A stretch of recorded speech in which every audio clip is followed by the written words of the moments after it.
ఆశగా అడిగింది మాతో సావాసం.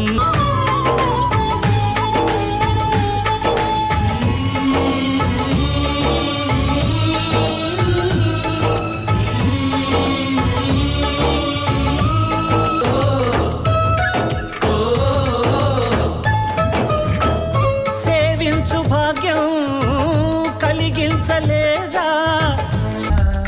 ఏ నింగిన గాలి పటాలో ఏ తోటన విరిసిన పూలో ఒక వాకిట ఒకటై